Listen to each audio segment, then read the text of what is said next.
the Executive Director with Montgomery County 911, is our nickname, Montgomery County Emergency Communication District. We are an independent unit of local government formed by the voters of Montgomery County back in the late 1980s. We are funded by 911 fees that you pay on a phone service, whether that's a landline service, a VoIP connection, or your wireless cell phone. One of the two ways that we are accountable back to the public is we're governed by a board that's appointed by, well, two members of our board are elected by the cities of all the counties.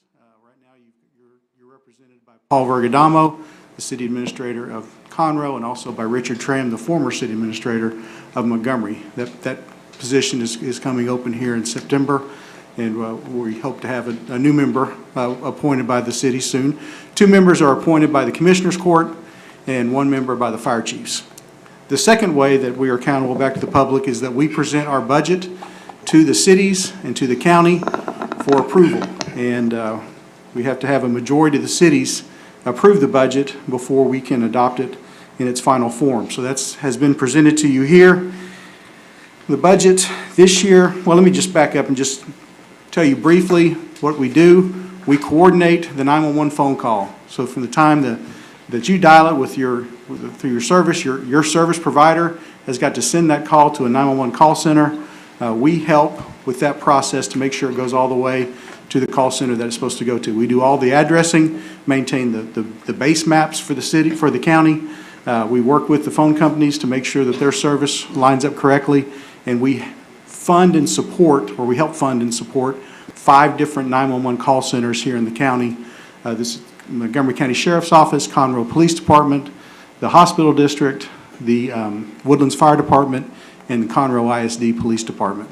So all 5 of those agencies answer 911 calls on equipment we provide, on a network that we provide and maintain, and so we work with all of them. So that gives you a summary of what we do. We have a unique budget this year because we have the opportunity to obtain some money from the state of Texas. They've set aside $150 million to upgrade the state's 911 system.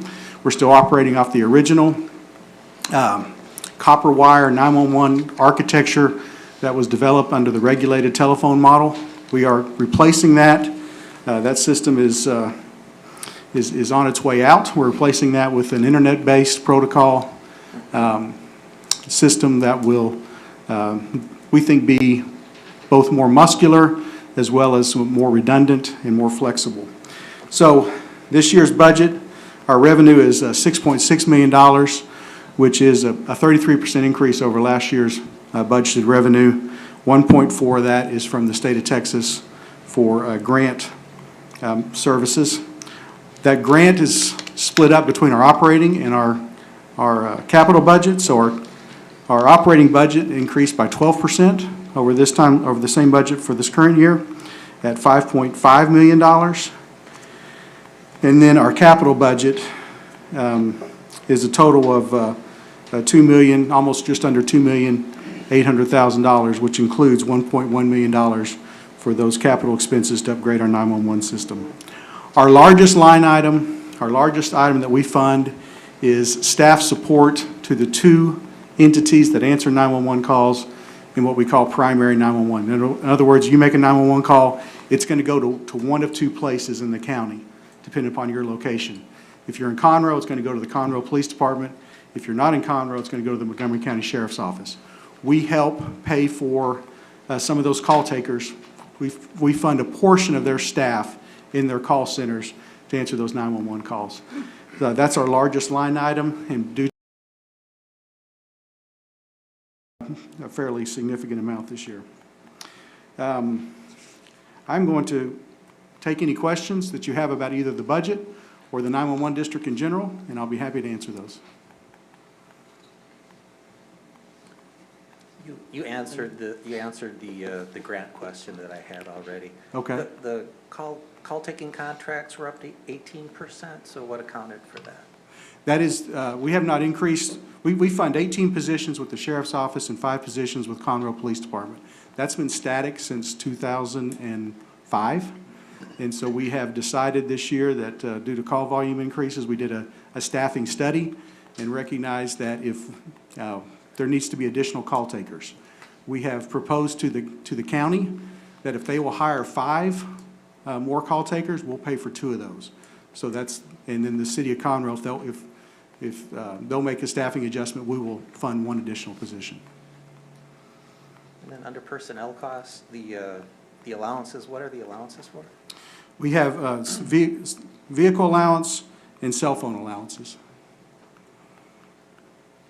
Who specifically gets the allowances then? All the employees get a cell phone allowance. I get a vehicle allowance. All right. That currently is $1,000 a month. Does my vehicle allowance. And I think I got 2 more. What accounts for the $1.6 million tech budget then? What is all that? What's included under that? For which line item? What accounts for the $1.6 million tech budget? The tech budget. That is in the capital budget, capital line item. I just want to make sure I'm following where you are. Yeah, I think I'm on the capital line here, yeah. Yeah, under the capital outlays.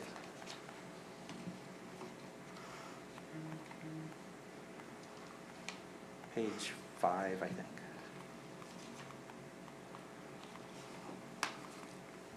Well, 1.1 million of that is for the next generation 911 upgrade. Okay. The other 500,000 of that, one of that is some upgrades to our radio system, assuming that we get, we believe some grant money is available for that. So we're going to pursue that. And the final one is upgrades to our our GIS computers. And my last question then, what is the executive director's pay then? What's your compensation? My current compensation is... Ballpark. Yeah. I believe it's $162,000 at this point. Okay. That's all I had then. Thanks, Jim. Okay. Mm-hmm. The only thing that kind of caught my eye was what advertising do you have? I know that you're projected to be down in advertising, but what are you doing?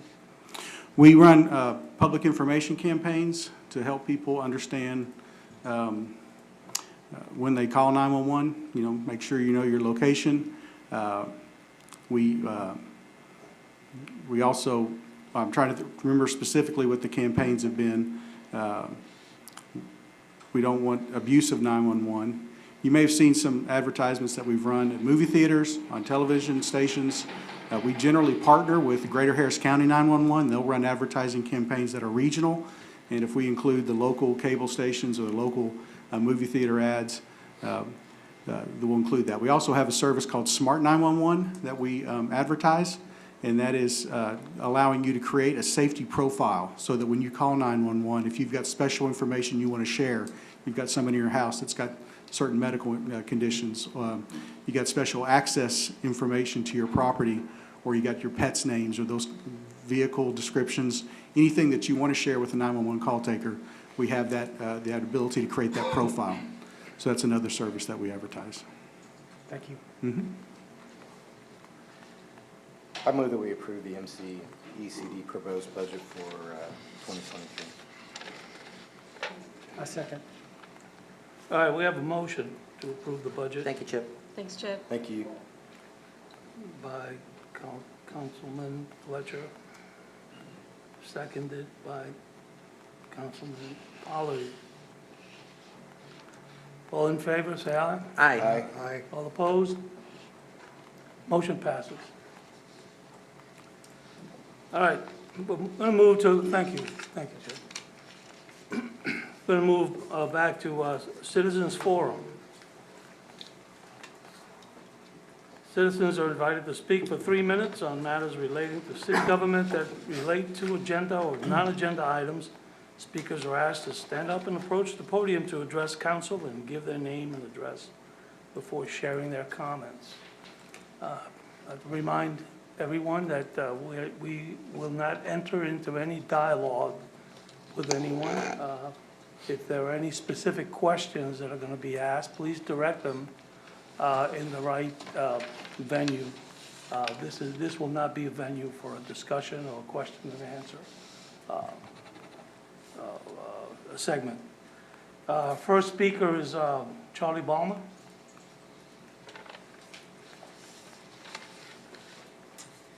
Good evening, Council. Charlie Balmer, 214 Hickory Ridge. I just wanted to provide a couple of updates around some of the stuff we're doing with Civic Club. First is just a general invitation for those, because I was asked after City Council last week, when does Civic Club meet, or is everybody welcome to come? We do meet on the second Tuesday at 6 p.m. in the, I guess it would be considered the community room in the back of the building. And so people are invited to come. We've got lots of events that are coming up through the fall and going into the holiday season. So we certainly entertain people coming and assisting to volunteer with that, as well as input for new ideas as far as how to expand Civic Club and such. The second thing is that coming up on August the 6th at the pool, we are having our back to school pool party. I mentioned that last City Council, just a reminder to everybody. And then also an update on the flag aspect of the neighbors, Shenandoah's Neighbors Helping Neighbors. So I've picked the date of August 13th. We've put out invitations essentially on social media for people that if you are aware of somebody that needs a flag replacement, that's a citizen of Shenandoah, whether it's worn and torn, we will come and collect that flag on the 13th between 9 in the morning and 12. And then we will properly retire that with one of the either scouting communities or junior ROTC. And then we will replace that with a flag that will be a brand new flag that will hang up for them. We're doing 3x5 flags, which is the most common flag format that I've seen through the neighborhoods. And I will be donating all those flags. So there will be zero cost to anybody that needs those flag replacements. Thank you. Thank you. Charlie? Thank you, Joe. All right, next speaker is Betty Lahiri.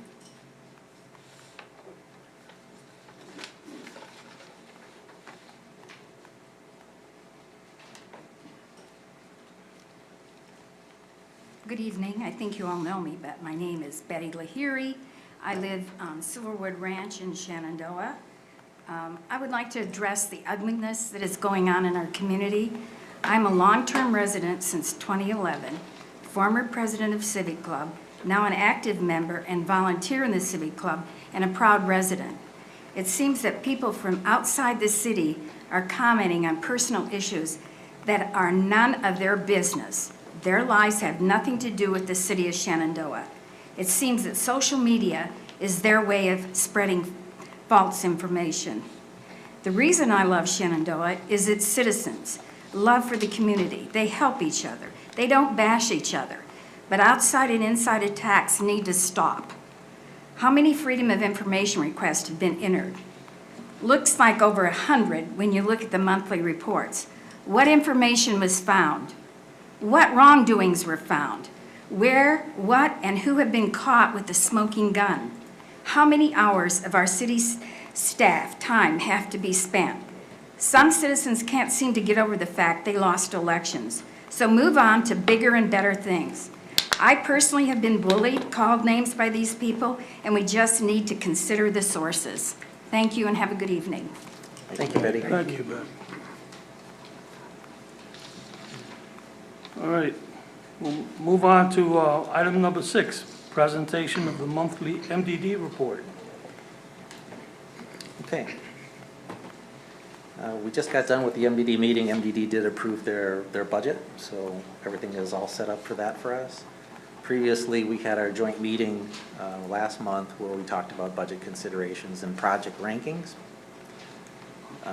We did have a couple projects that have or are shortly going to wrap up. Holly Hill Trails Park is complete. We are in the warranty period for that, but there will be a grand opening for that park in September. Likewise, we had an ACP water line replacement complete in June, so that's one down and a couple to go. And also for our long-term projects, the East Side Wetlands permit has been received and fully executed. So that was something we've been waiting on, I think, almost since I got on this board. So it's awesome to finally have that wetlands permit. So that's all I had then. Thank you. All right, moving on to item number 8. Discussion and possible action to approve a change order for the ACP replacement project. Before you, Mayor and Council, is change order number 2 for the ACP replacement project. Some of the main features of this change order was adding a couple of TS tap sleeve and valves to the system, some hydrants, and also extending a section of water line, essentially to get it out from underneath concrete for future expansion by the hospital. It's just going to save a lot of money to do that now, and this is also increasing the resiliency of the system that we're working on. Also added 10 days to the project, and that total cost is $29,500. And staff is recommending approval. Make a motion to approve. Second. We have a motion to approve by Councilman McLeod. I'm sorry, who seconded? Councilman Fletcher seconded. All in favor, say aye. Well, I had one thing. I'm sorry, discussion. That's right. Because MDD was already funding this, can we pass the cost on to MDD? So well, it's a water sewer project. These projects were 70-30 split. Oh, that's It's the one of the 70 last. that's right. so- It's one of the last ones. So we can do the 70-30 split Mhm. still and bring it back to MDD. Okay, I'm Okay. gonna amend my motion to request MDD pay 70% of this. Okay, we have an amendment to the motion for MDD to pay 70% of the cost. Is that correct? Yes. Second. Well, to, Ted? It's all right, he amended, you can second.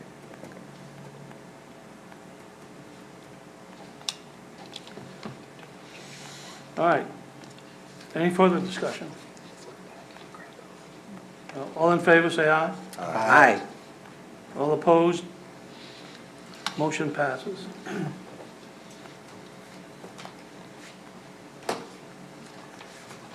Item number 9, discussion regarding the 2022-2023 budget. Discussion only. Mayor and council, this is the third budget discussion. I don't have any updates from the second budget discussion. It was very light. There was not a whole lot of departments on that one. Moving on to subsection B, is there any general questions about the budget overall that anyone wants to address at this time? No? Okay. So moving on to subsection 3, we'll be discussing the following individual budgets. We're just going to start off with police. When you look at the police budget, there wasn't a whole lot of increase. A major decrease to their budget was Montgomery County Sheriff's Office is now going to handle our dispatch at no cost. So we removed the $12,000 that's budgeted for Conroe's after hour 911. There was some decrease to travel and training, mostly to remove sergeants' leadership training that they completed this year. And then there was an increase to fuel just because of fuel prices everywhere are increased. Is there any questions about the police department budget at this time? No, I did note that the police overtime stuff seems to have all stabilized now, so that's really good. And I also thought it was commendable that the level of certification pay has increased a lot, and that just says a lot about our officers' dedication to getting trained up. So, thanks, Chief. so one question I had when I talked about this before, do we have a method to track all the costs associated with the K-9 separately? I've noticed we're not seeing I see some K-9 training and some things like that, but So Yeah, but- currently, we just have it throughout the budget based on the category of the expense. We could create a GL that just has K-9 expenses. If that's something that the council wants to see, we can combine that all in one. That's just up to you guys. I think it'd be beneficial to chief. I mean, Pardon? I think it would be beneficial to the police department. Yeah, there's, when you're making an expense that has to do with the K-9 unit, whether it's the officer or the vehicle or the dog itself, so we kind of know, this is brave new world for us. This is, uncharted territory, as it were.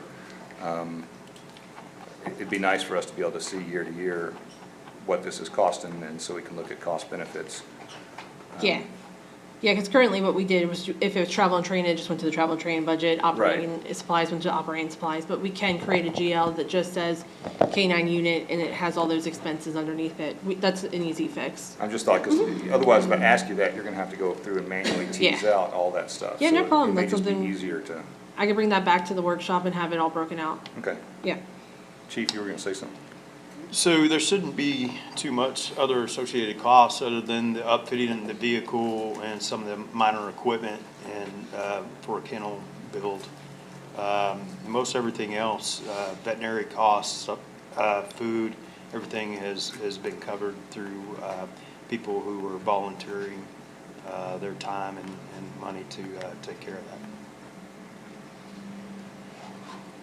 This would just be for like there's a line item for pack track, canine trainer tracker, Yeah, just. like those miscellaneous costs, that's what we're, yeah. There will be training and stuff that has to be, Oh, yeah, and absolutely, like, the whole point of having this animal is to Right. have it well-trained. Yeah. And the officer trained, et cetera. There are gonna be expenses, and we're aware of that. Right.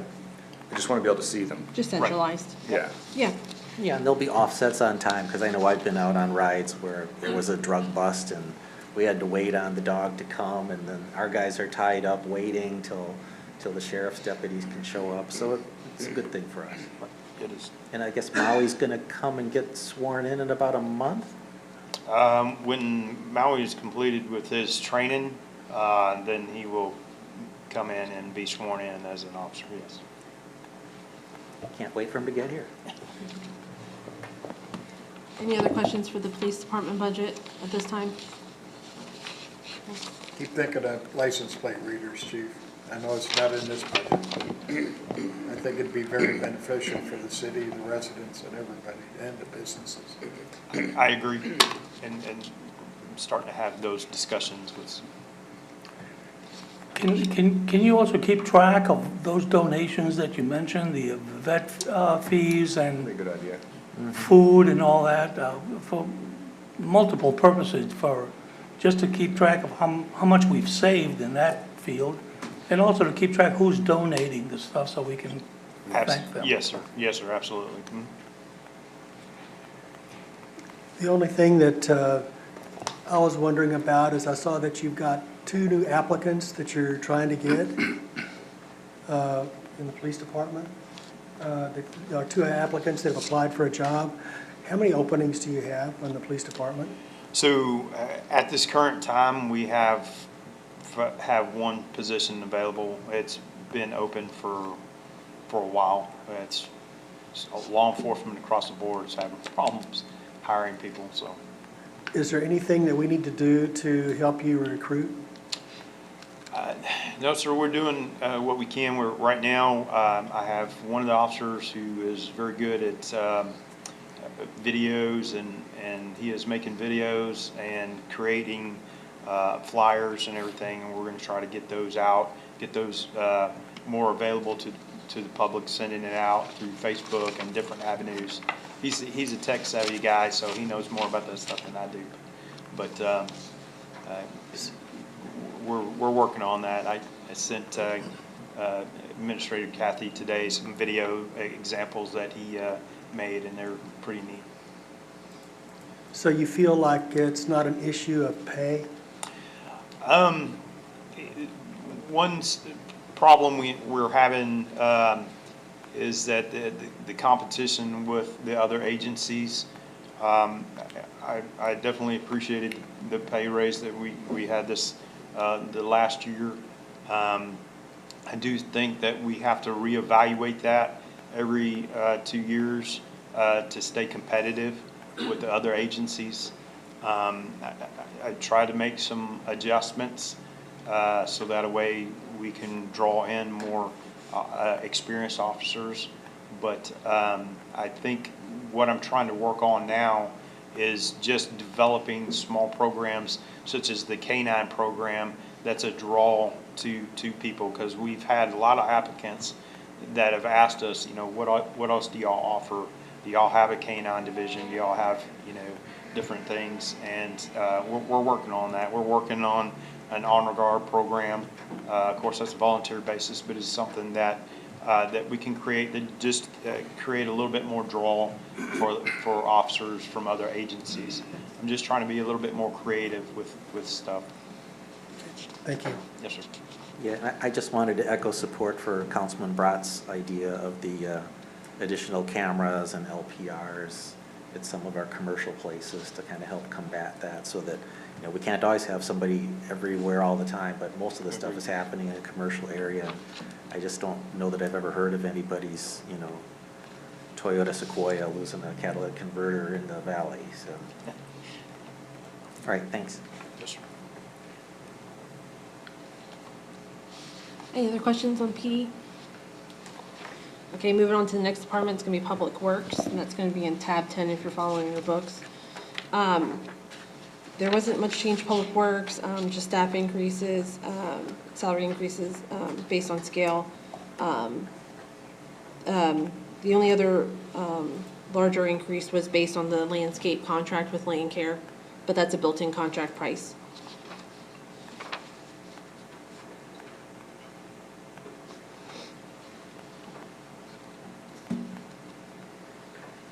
Joseph, I have no questions for you. Oh, okay. Next.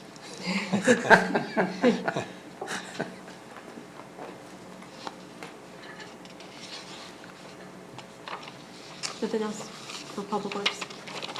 Okay, next department's gonna be pool. That's gonna be on tab 11 if you're following your books. There wasn't much change to pool. We are gonna be looking at that pool furniture expense now that MDD is funding and equipment replacement. That can probably be offset there. So we'll review that. That we just approved tonight. Yes. Yes, for any, just an update, MDD approved a creation of an equipment replacement fund similar to the equipment replacement fund that's in our city budget. Joseph Roll and I worked on a list of things that could be funded. Most of them are at the parks and at the pool.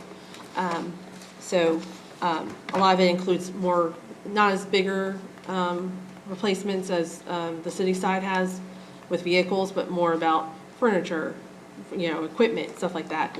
So we will, we could probably offset that 8,000 there. And also, we did remove a salt cell replacement that was still left in the budget because we've converted to chlorine at the pool. Any other questions for pool? Nope, check. Next department's gonna be parks, and that'll be tab 12. There were increased general repairs and maintenance. We did add another park. The Holly Hill Park is now included in these costs as well. So that accounts for most of the increase. And there's also increased, new play equipment, but we can probably look at that as well for MDD. Any questions about parks?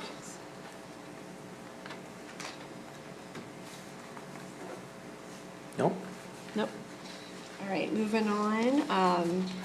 We're gonna move on to technology, which will be on tab 14 in your books. There were some decreases primarily due to the AC replacement was taken out because that's gonna be done this year. And also some decreases to replacement of computers and monitors. That's all based on a schedule, so the price varies every year. But this year, there wasn't as much as replacement as last year. And then there were some increases to hardware and software contracts. What are we doing on this Questica budget software? So, Encode, we are working on the patch to connect Encode for the open book. But other than that, it's been going great for budgeting. The open book is the last piece that we're just kind of waiting on, and it's just a software communication issue at this point. Encode has developed a tool. It's in beta version right now. So once they release it, we're on the wait list to get it working. So this is the third year of 4, I guess, that we're funding this. Mm-hmm. And how about bang for the buck? Have we gotten anything for it yet, or are we still working on Yeah, it? so my budgeting process has significantly decreased in time. Personnel is convenient, it's all built in and just hit a button and it calculates everything for me, no more 1,000 spreadsheets and calculation errors and formula errors. So it's doing, and the capital projects aspect of it, I'm currently trying to figure out how to make it an asset management thing as well. So I'm working on that right now. Good luck. Yeah, but it's been great. The only problem is software companies typically don't like to talk to each other sometimes, but Questica and Encode have finally come to an agreement, and they've created this patch. It's just in testing right now, so hopefully by the end of the year, it's released, and I'll have it up and running. It seems to be all throughout the tech. Yep, Well, I'm glad to hear it's saving you time. yeah. And the open books, is that the patch that's gonna let us publish our Transparency. transparency financials? And it'll be financial transparency. It also offers customizable transparency. Right. So each department can send me Excel sheets and I can create graphs and charts and open, it's gonna be a real neat tool once Once we we just get get it that working, patch yeah. working. And unfortunately, that's not, it wasn't according to plan, but it's just what happened, Well, so. that was the point of my question, because I really haven't seen. Yeah, unfortunately. I just want to let everybody know, it is in work, it is in progress, it is something we're still working towards to getting, not real time, but near time, transparency, and you can run your custom queries and stuff, so. Yep. That's gonna be awesome. Any other questions for technology? I think Chris has got everything in line. We're still on track to put that, monitoring the camera back here? Yes, I believe, if I didn't specifically put it out, I believe it's in here. The additional camera for the council, yes, Yes. sir, it's on there to be installed. We'll do it Okay, first part of October. all right.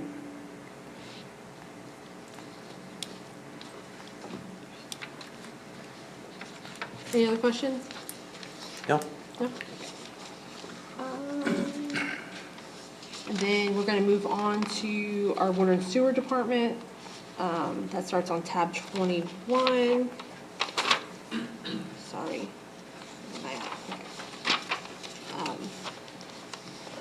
I will be truing up the water and sewer revenues as we get closer to by the workshop. We are seeing abnormal increases right now on consumption, obviously, because of the drought conditions we're in right now. There's excessive water in. Those will be kind of outliers when I do the budget for next year, but I will be looking at the revenue numbers again before we get to budget workshop. So if we move on to the water sewer department expenditures, there wasn't, the main increase was due to equipment maintenance on some of our distribution systems. And then just the increase to utilities, fuel, electricity, natural gas, it's all increased, so. And I did add the first year of the loan payment back. The Texas Board Development Board loan payment is in there as well. Okay, thanks, Lisa. Is there any other questions on water sewer expenditures? Water, I had a conversation with Joseph earlier today about have we reached a critical point as far as water usage because of the weather? As far as drought contingency plan? Yeah. We have not reached that level yet. Of course, with the amount of watering and pumpage that we are having, we're approaching it. So staff is keeping an eye on that, and if we do ever hit that the first contingency stage, the notifications will be sent out. How far off are we? So we base it on the average of well pump hours. We're pumping in between 8 and 10 average hours between all 3 of our wells. When we hit 16 is when the notifications will start going for drought contingency. Yeah. Thank you. Any other questions on water sewer? Nope. Okay, so the final department we'll be talking about tonight is utility billing, which is funded by water sewer revenues. That'll be tab 22. There really wasn't any increase. We increased fees for the online bill pay a little bit. And then just some added training. Yeah, it seems like every year I bring up that we continue to pay credit card transaction fees when we've got 5 different ways to pay. 3 of them are free, and there's a minor fee that we incur for the debit, but we're averaging $25,000 a year of credit card fees. And I think that we can curtail that, we can eliminate that, and just allow the users to pay for that convenience to use a credit card.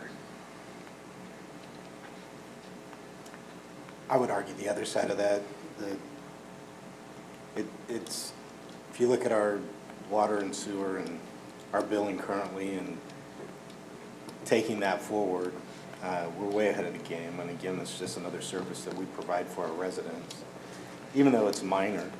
I know I argue that point with you every year when you bring it up. Yep. It's our annual discussion. Free trash wants to take other things away. I don't understand, but, I think, the argument there is, it's such a minor fee to begin with, and I don't necessarily think it needs to be that petty, that it is a service that we continue to provide for our residents, and it's one that we can afford to give them. Well, what I like is it means the bills get paid. We offer them 5 ways to pay the bill. I mean, I understand where the concern is, but if the question is we get 0% of the bill paid, or we eat 3% of the bill, I'm gonna be happy to eat 3%. I don't even know if that's a factor anymore, though. So, well, I mean, you won't lose the ability to use your credit card, you just will pay a little fee on top of it. Still, that's, if that discourages payment, I would like to keep that. I was gonna follow up with the question. We've been incentivizing people to move to the direct debit. Mm-hmm. Do we have any updates on that, or if you don't, maybe you could bring that next meeting? I can get you exact numbers, but we have an increase to the ACH. And maybe we could do another, kind of social media push to get more people, because that costs us, what do we say, a quarter? Something like that. If they do an ACH and elect to do electronic bill, they get $1 off of their bill every month. Right, but in terms of what it costs us compared to taking a credit card is Oh, yeah, fairly ACH expensive. transaction typically runs about 20 cents to 30 cents per transaction. Right, Yeah. so it really saves the city and it saves hassle to do a direct ACH debit.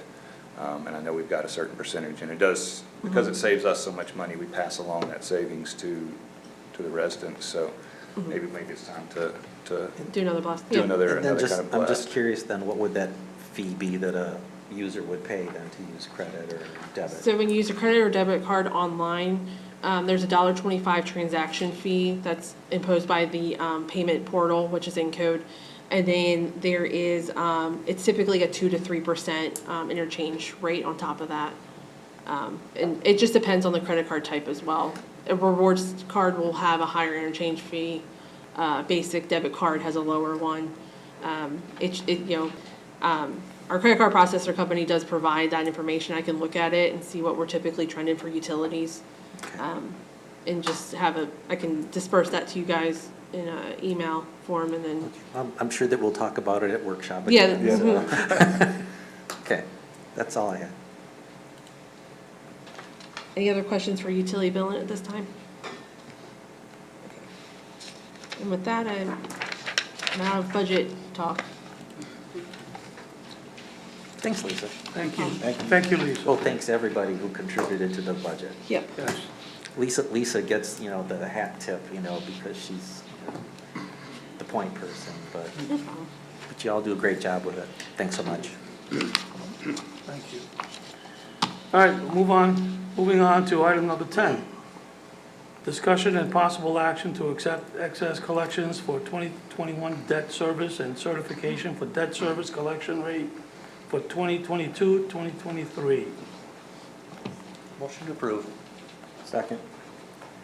We have a motion to approve by Councilman Raymaker, seconded by Councilman Fletcher. Any discussion? Lisa, for the audience, can you explain what this is? Yes, so Mayor and Council, this is an annual agenda item that we have to approve for the tax collector as required by truth and taxation laws. So basically what it's saying is that we're allowing the excess debt collections that were collected to be calculated for the next tax year, and then also that they will be collected at 100%. There's no, based on calculations with all of our exemptions, they will collect on 100% of the tax payments. So we're about the same as last year. Well, these are all, it's just formality.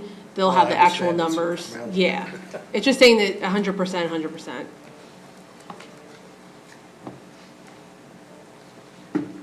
Any more discussion?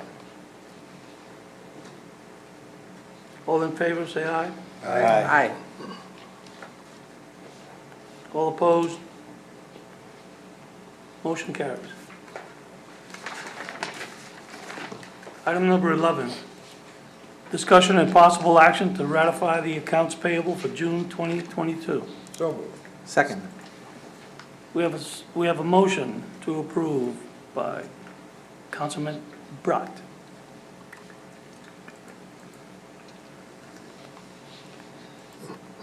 And I'm sorry, the second, Councilman Raymaker.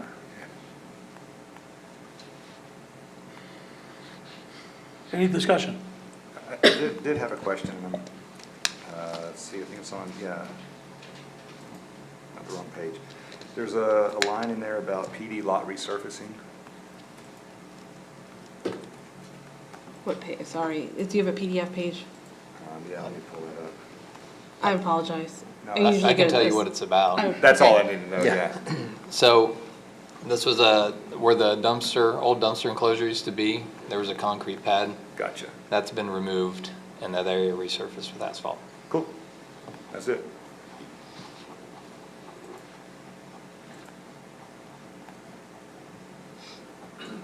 All right, all in favor, say aye. Aye. All opposed? Motion carries. Item number 12, city attorney updates. None tonight. All right. Item number 13, city administrator updates. Council, I have just a couple for you tonight. First of all, at the last meeting, a resident asked about invoices from Liberty Litigation that were paid by the city. Just to assure the public that those will be submitted to TML for reimbursement. And along the way, if any other small minor costs like this arise, they'll be treated the same way. And it may happen toward the end of the lawsuit, but they'll be submitted. So, secondly, the trailer on Shenandoah Drive, we've heard a lot of comments, concerns about that trailer. The resident that lives there, as most people know, went through a death in the family, the owners of the house, and we've been trying to work with the occupant of the house, the son, and he is moving. So we are told that by the end of this month, that trailer should be gone. He's had to vacate the house. The trustee for the estate has instructed us to transfer the water service to her name by August 1st. So that's the status of that issue at this point. But we have made multiple contacts with the occupant, and that's what we've been told. Month end is the end of July or the end of August? The end of July, yeah. And that's all I have. All right, thank you, Kathy. Item number 14, council inquiry. I'll pass. I had a couple questions. So I know recently at county level that they had approved charging back for services that the county provides, charging back to municipalities. Do we have any idea how that's going to impact us financially? And I mean, because we haven't applied any of that to what our budget is at this point, and I'm sure the other municipalities around us have not. Just for the record also, the Woodlands is not included in that, so it's all smaller municipalities because the Woodlands is a township, not a municipality. So have we heard anything at all with respect to that? Have you? So I haven't heard anything directly from the county and itself. There are a few finance directors that I've been talking to. We're trying to figure it out. I am going to try to reach out to a couple of, I can reach out to the county and try to get an idea with the auditor's office of what that can look like. Since we're coming into budget workshop next Thursday, it might be a Yeah. good idea to have. So I know from the discussions they had in the commissioner's court, the main concern was like animal control, arrest fees, or court fees, I believe. We don't have an active court, so we might not have to worry about that one as much, but I will try to make contact with the auditor's office and see if they have a preliminary estimate at this point. Yeah. And Bill, I'll follow up with that, with you, and you may not be prepared to comment at this point, and that's okay. And I didn't, I know I'm blindsiding you here. If they impose that on us as a city, I mean, all of our revenues come from our residents. Isn't that double taxation? I mean, is that not illegal? I mean, I don't have an opinion about whether it's legal. Factually, I believe what you're stating would be true in terms of, you're using the term double taxation. Maybe that's not quite technically correct, but yes, we're paying the county taxes to provide that service. And then it seems to me they're going to charge us back for what we're already paying for. I mean, property taxes pay the county for those services, and we charge property taxes, so if they're charging us back for services that they are being paid for, that now we need to pay for, our revenues come from, I mean, for us in our city, it's a little different, because most of our revenues come from sales tax. However, from, the legal perspective, I would think it's costing our residents twice. I believe that what you're saying is factually correct, and it's a burden that's being put on municipalities, and the rest of the county or the Woodlands are getting off scot-free. And ironically, for the record, it was the Woodlands commissioner that pushed this through, of course. So, and then just a thought, I know a lot of cities do it this way. I know the county does this as well. And Mayor, it's ultimately your call on the agenda. I would like to recommend that we do citizens forum at the end of the meeting rather than at the beginning of the meeting. So when people come in and ask questions, a lot of those questions get answered through the meeting. And so it would give them those answers ahead of time. And then it also gives them the opportunity to ask additional questions that may propose through the meeting. So I know that we used to, we had moved it up to the beginning of the meeting, but I'm wondering if we may be better served to move it to the back of the meeting, an item right before council inquiry. I don't know how other councilmen feel about that, but I totally agree. I would like to recommend if everybody would consider that. That sounds like a good idea to me. And then finally, so we've had a lot of comments, and so I just want to read for a statement of fact for the record here. We've had, a gentleman that's come into to council on several occasions, and as the city knows, there's several councilmen and administrative staff and our city attorney that are being sued for libel. My wife, Ritzy, was also being sued for libel, and her court case was on Monday. And so I just want to read what the judge has identified in that case. And this is the case of Nicole Bacchus versus Maritza Fletcher. And it says, the court in libel case under Texas law is instructed not to look at a single word in a publication, but to review the publication as a whole to garner the gist of the publication. To do this in this case, you have to open the link to the news report. In doing so, you will read the actions of Nicole Bacchus caused the death of 2 teenagers. One will understand that Nicole Bacchus caused the death of 2 teenagers by reason of drunk driving. The court believes the gist of the post is Nicole Bacchus caused the death of 2 teenagers.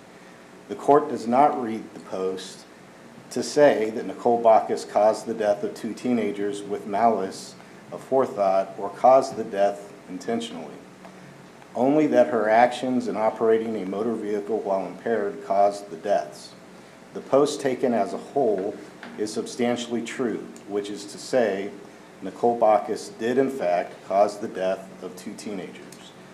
For those that don't know, Ritzy was being sued for a post in which she had identified that at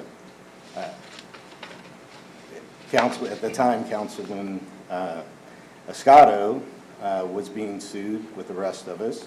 She had commented on the post simply to say that the attorney who filed the suit was married to the lady who murdered 2 teenagers, and because of the word murdered, she was sued for libel. So the court additionally said the court believes that Maritza Fletcher was exercising her First Amendment rights to comment on a highly publicized case which deals with drinking and driving and the consequences thereof. The defendant's motion to dismiss plaintiff's defamation case is granted. I anticipate that's probably what we will see in the case against this councilman and others that are here, because it was a frivolous lawsuit. I think that is good news for all of us. Thank you, Ted. Thank you, Ted. I was at the gym this morning, proud of that. I'm also proud that one of the citizens stopped me, and he said, "You're on the city council for Shenandoah?" I said, "Yes, sir." I said, "I was appointed to fill an empty position for the next few months." He said, "Will you do me a favor?" He said, "Make sure you don't screw up the Shenandoah Police Department." He said, "They have always been known as the police department that enforces and arrests." He said, "Please do that." I said, "Sir, I met with the chief of police this week, and he gave me all the stuff that he was doing." I said, "I'm so impressed." I said, "I'm going to do everything I can to back up what your wishes are." And I said, "Thank you for your compliments about the Shenandoah Police Department, and thank you, Chief." That's my comment. Good.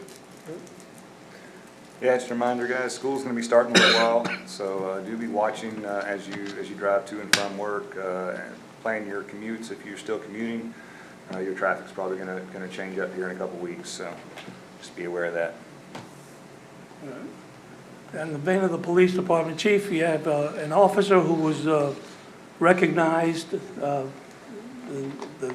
recently for his efforts by the Mothers Against Drunk Driving. Yes, sir. Yes, sir. Can you tell us about the officer, who the officer is? Officer Baravon, and he was, Mothers Against Drunk Driving has a yearly event where they recognize agencies, and each agency turns in their officer that has the most DWI arrest. And Officer Baravon had 22 this last year, so that was his contribution to the That's great news. Can you remind us how long he's been with us? So he's pretty new. This is his first year as a police officer, so we're very fortunate to have him. He's a great asset to the department. So. I got to tell you that as a person who's got blue running through his veins, I'm very proud of that young officer and of your police department. I'm proud of all of them. I really am. From the officer sitting in the back here, Danny Neighbors, to the new officer. I'm very proud of all of them. I'm very fortunate to be leading this group of guys and gals, let me tell you. Thank you. Thank you, Chief. All right. The City Council will recess the regular meeting and go into closed executive session at 7:56. According to the Texas Open Meetings Act, Chapter 551 of the Texas Government Code, ordinance Texas codes are annotated in accordance with the authority contained in the Texas Government Code as follows. We're going to discuss city administration evaluation, Malaga Forest, land swap, Lifetime Fitness, Mill Creek pilot agreement, and water sewer CCN. City Council will reconvene the regular open meeting following the executive session. Did you understand that?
That would like seep in. Yeah, we're just learning.